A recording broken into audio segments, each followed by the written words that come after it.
But the top of the map in the red color again is our Protoss player from the team, Evil Geniuses. He is known as E.G. Huck. Thank you. I forgot we didn't have an intro. You kept looking at me. I was like, well, I don't know. Like, is he going to do it? All right. Oh, I like that. It was in him all along. She's clever. That's very smart. Go, NaDa, go. I see. Oh, that's pretty funny. That cheerful's like cloaked and he got in. It's always funny when you go somewhere with your friend, and it's always actually better this way, in my opinion. When you go somewhere with your friend, it's a close match, and you guys both are cheering for the opposing teams or players. It always makes it so exciting to go to a live event. I forgot about this intro. I'm sorry, NaDa. It's okay. You NaDa, we have not forgotten about you. You sounded so excited. I just wanted to let you go, man. We have not forgotten about NaDa. We will never forget. That says OGS in NaDa. It was never there, but it doesn't matter because he's on the team. Thanks to Pepsi, G-Skill, and Ola ebook, of course. Ola has one of our favorite mascots of all time, right? Wybro. Yeah, the Wybro guy is the Bob Ross imitation. Wybro. He is. Now you can look that up on YouTube. Look up Wybro Ola ebook. That's right. Or look up, I mean, it's Ola KT. Look up Bob Ross KT, something like that. I would hang out with Wybro. I would hang out with him. Seems like a cool guy. No, I mean, Wybro is actually, I think, just a short for Y Broadband, but like they make it into just a bro. Like it's he's like a dude. He's man. the bro, like, man. Yeah. He's the bro. He's the Wybro. He's Wybro. But there's nothing else you can say. Nothing else. There's absolutely nothing else. Certain mascots. We've got to move on, man. There's nothing else to say. I don't know. I was gonna say certain mascots would be fun to kind of hang out with, like like Chad from Altel. Remember back in the day? I don't know. I would want to hang out with the Target dog. You know the dog for Target. He has a little thing. He would be my pet. I'd be like, well, I know you've had a difficult life, man. You're the Target dog. You've been through a lot. I want you to be my pet. Taco Bell dog. Taco Bell dog. Yeah. There's a lot of good dogs actually for mascots. First. Stalker being chrono boosted out here for Huck. Wants to put on a little bit of pressure. The rush distance on this map is pretty short. Yeah. So pretty common to see players get aggressive early on. Huck hasn't taken his second gas. We'll have to see what his plans are here. Maybe doing a 3-gate pressure into expand build like we saw. Yeah, well, I mean, it worked okay for him last game. It didn't really do much damage, but it did keep him very, very safe against that early aggression that NaDa looked like he wanted to do. So I wouldn't be surprised to see something like that again on this map. What I'm really curious to see is what NaDa is going to go into after he gets to expand up. Oh, 4 gates. Huck's like, I got a plane to catch, man. I don't have time for a macro game. I got to 4-gate this guy. Well, this Stalker may, if he were napping, man, that SCV would have seen it, but now NaDa does not know. But NaDa has blindly made a bunker knowing that his opening is somewhat vulnerable. No, he made a reactor on his barracks. There's a lot of building time lost, so he's only going to have 3 Marines right now. He should have about 7 when the attack hits, assuming Huck does it with the perfect timing. He's already got his forward pylon going up. You know what? 1 bunker's not going to be enough against a 4-gate like that. Probably not. And Marines. Keep in mind, he's not going to have stim anytime soon either, with no tech labs researched on. If he makes tech labs on those 2 additional barracks, that's even more production time lost. And in fact, if he makes tech labs on those barracks, he'll be signing his life away. Don't think he'll do it, but if he does, that'll be it for him, man. Yeah, well, and he's doing it. Whoa, he's making 2 tech labs, man. And if this attack hits, it's a perfect time. It should actually be hitting very soon. The warp gate research is done. I was about to say, you know, he was smart enough to not make add-ons right away and make enough Marines to survive. So I'm sure he's not going to do it this game. And Huck is like, oh wow, there's like no other units. Yeah, man. It's just a bunker. Just a bunker. He's got 2 sentries as well to force field that bunker. It looks like he's going to go for it right now. The Zealots at the front. Sentry's going to force field here. There they go. Nice. Zealots doing their damage. And NaDa's in trouble. The bunker is falling here. The bunker falls. And Zealots taking away these SCBs. Marines doing a lot of damage, though. Some of the Zealots not really getting in there, so maybe not the best engagement ever for Huck, but you know, he's done a good amount of damage. I think NaDa's actually holding pretty well, though. Yeah, it looks like he's lost a lot of SCVs, losing a lot of mine time, though. And now that the Marauder's out, Huck is going to be very careful. NaDa may want to continue to wall this off because the Zealots are going to be the real damage dealers. And there he goes, walling off again with the bunker. And it looks like he may end up holding here. I think he will, yeah. I mean, I was kind of surprised that Huck made like another round of Zealots rather than a round of Stalkers. What do you think about that? Well, honestly, I think if Huck had hit with the perfect timing, he had this warp gates done, but he didn't have the pylon up. If he had hit with just a little bit better of timing, he would have actually just won the game. And, you know, now it's almost like, well, whatever he makes is just not going to work. He's making a Nexus back at home. That's the thing, is that he has been making probes throughout all of this. It wasn't like an all-in 4-gate. It was just, you know, a thing where it's like, I'm going to try to kill you now, but, yeah. I mean, it's like, it's an all-in, but now he's done like a little bit of damage. It almost worked, so now he's like, well, I'm okay. I'm okay now, I'm going to make a Nexus, but honestly, he's not okay, Doa, because you know what? NaDa's got Stim almost done. He's got Combat Shield started. He has 2 Command Centers, so he's able to make 2 SCVs at a time. He's going to catch up pretty quickly. He's got double Mules. Uh-oh. Huck is in trouble. I think you're right, Wolf. So, you know, Huck's Nexus is about halfway done. NaDa probably going to move his Command Center down immediately here. There's no reason not to. He checks with the SCV. He's going to move his entire bio down. It's not a sentry-contained situation. Right. And he's going to take out a pylon on his way there, which will, of course, supply block Huck, actually. Yep, keeping some of his units back just to kind of keep whatever little bit of information he can from Huck. Obviously, Huck probably knows that they're there, but... I think what NaDa should do now is actually just push out across the map. He's going to see this with this SCV that there aren't that many units. Oh, nice moves by Huck. Block the SCV out. You guys didn't get a shot of it, but NaDa almost saw that Huck's army is tiny, but the SCV said, or the stalker said, no, you can't come in. And NaDa's going to move across the map. His combat shields are going to finish right around the same time he gets there. Huck's going to have about... He's going to have about 6 to 8 force fields, but will that be enough? Warping in 2 more sentries, so make that 10.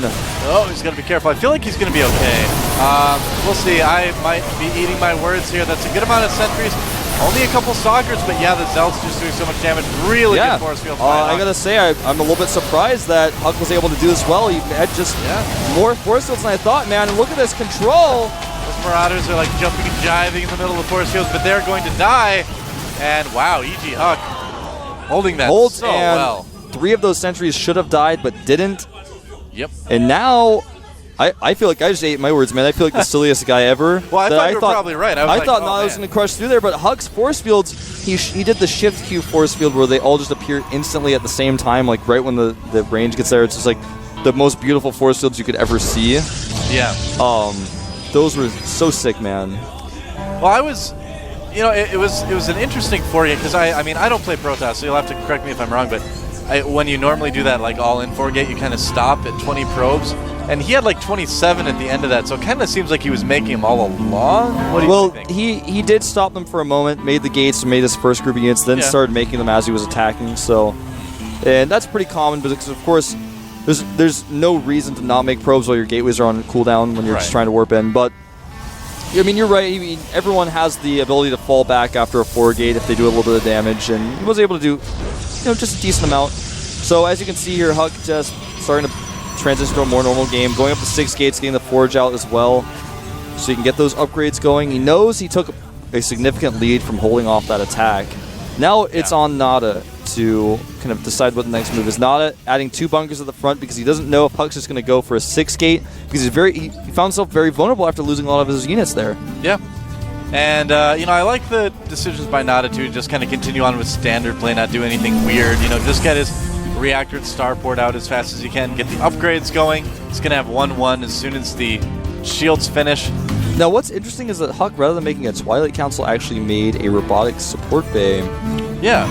So he's gone up to 6 gates. He's going Colossus and with the Forge upgrades. It's a very interesting mix here. It's a very standard TVP is what this is turning into in kind of the mid-game right now. And no turret down at the natural for NaDa. Usually you see a lot of Terran players put a turret down there by the 2 bunkers to kind of look for the observers, make sure that DTs don't sneak in. A little bit surprised that he didn't build one. Yeah, I'm a little surprised myself, especially since he's had the eBay up for a while. Yeah. He has +1 weapons. NaDa actually uses both games, getting very fast +1. +2 is already on the way for him. Now, NaDa's moving out right now. Yeah, and these Stalkers are not in the right spot, and NaDa sees that the Zealots are far away. This could be kind of dangerous for Huck. He is pulling things back now. All right, good. He did see that. That was almost really dangerous for Huck right there. NaDa, you know, may have even... He sent that factory to scout, but the timing was as such where he thought he could kind of get things a little bit split up and out of position as well, so almost worked. Yeah, and Thermal Lance is on the way. There's the Twilight Council going down. Huck's investing a lot in this tech right now off just 2 base, but he knows that he can do this. In most cases, you can't do this, but if you have an advantage like Huck had after he held that attack off with great force fields, you can do stuff like this. And NaDa pulling a ton of SCVs here, it looks like 18 SCVs off the line to do this attack. I don't think this is going to work, though. I don't actually think this is going to work at all. Again, it comes down to a lot of force field control from Huck. Yeah, force fields. The Colossus is out. I wouldn't want to put my faith in Huck messing up his force fields, though. That's a dangerous thing to do. And here we go. Huck Stalkers are out of position, though. Force fields going down. Can he buy enough time for the Stalkers to join in here? Zealot's actually not doing a ton of damage because of the force fields, but the Colossus crushing through a ton of these units. The Stalkers doing a lot. And it looks like NaDa is not going to succeed here with this attack. I think this might be about it. I mean, the Stalkers came in a little bit late, but there is a second Colossus out right now. And there's no Vikings. Yep. And just a few more Zealots. If Huck could just warp those in, he should be completely fine. Nice micro on the Colossus. Even the Probe's coming out here to defend because he knows that's all he needs to do. And I think this is going to be... well, hold that thought because the NaDa's not sure if he wants to go home, but I think he does now. Yeah, he needs to go home at this point, especially with that Zealot warp and Thermalance finishing right now for Huck. The game doesn't end here, but Huck's got basically a 20 supply lead on workers. Yeah, gets a lot better for Huck right now. I mean, he's done such a good job holding off these attacks by NaDa. These have been some really scary attacks coming in, but Huck has just had awesome force fields, awesome unit positioning. Now what Huck is probably going to do here is going to make one more Colossus and then make just purely gateway units and continue to attack NaDa so that NaDa can never take a third base. Okay. Or he might actually know he already has 3 Colossus. It looks like he doesn't want to wait for 4. He just wants to go now. He's going to do, just as I said, now warp in only gateway units to support his Colossi. His Colossi are going to be real damage dealers. He knows his opponent doesn't have that many Vikings. This is a really smart choice by Huck. Yep. He's going to have 1-1 soon, too, as well. Not a lot of Huck's units here. Yeah, not the best positioning. This is actually very bad for Huck. Oh, no. Maybe getting a little over-eager. Needed to go with all of his units. His units were split up into about 3 groups there. Such a small gateway force at that point, too. I mean, even if the gateway force had been right with the Colossus, I don't know if that would really turned out much different. I wasn't sure that Huck was going to hold that very first attack that NaDa did. Yeah. I'm absolutely sure he's not going to hold this one. No way, man. With no Colossi, just a couple Zealots, no speed. Zealots dying before they even really get to the bio. GG. There it is. A very back and forth and close game ties up the series 1-1 between NaDa and Huck. A lot of NaDa fans of the audience too, man. Just as happy to see this guy win right here. Wow, this has been a pretty intense match so far. That was very stressful for both players. Yeah, no kidding. Huck taking a lead and throwing it away somewhat there, and everyone has moments like this. If you ever lose a battle in PvT, once it's gone, once medevacs are out pretty much, you just end up losing the game in most cases to a counterattack just simply because you have to win every battle convincingly. You have to be ready because with that healing power of the medevacs, if you're going to maybe win, the medevacs are like, well, no, you're not. Well, in a fight, it's kind of like if you're going PvT like that, in a fight like that, like you said with the medevacs, you have to kill those units. If you don't kill them, they're going to be back like 10 seconds later with full health. So it's like if you don't kill them, you have to win every battle convincingly. Yeah, you can't just kind of engage and go, well, I'll run away, because no, there are marauders there with concussive shells. But it all comes back to, there was the 4-gate, and that didn't really work. Huck did a little bit of damage. Then NaDa's attack was at a good timing, but Huck's force fields were just so perfect. They were beyond perfect force fields. Yeah. So he held that, and then from there, Huck had this lead, and NaDa was NaDa didn't understand that it was a relatively close game. He was like, well, I think I'm really behind, so I'm going to bring all these SCVs, and that was a bad choice, and Huck held it, but Huck moving out with part of his Stalkers over here looking for drops, and then a few Zealots over there with some sentries. That didn't quite work out for him. Yeah. Well, it looks like we're probably going to move right into Game 3 here. Our third map is going to be Belshire Beach. Very interesting third map to have these guys play on. We've seen a lot of interesting PvP. Curious to see what happens with this game. This is a map that I think we've seen a lot of players do that Marine Tank Banshee on. Yeah, we've seen that a lot, and it's very difficult sometimes to use Colossi on this map because of where the Vikings can hide and pick up your Colossi, so you have to be very careful about how you engage. The middle area is very difficult to use Colossi, but also use Charged Zealots. So we'll see, though, what ends up happening.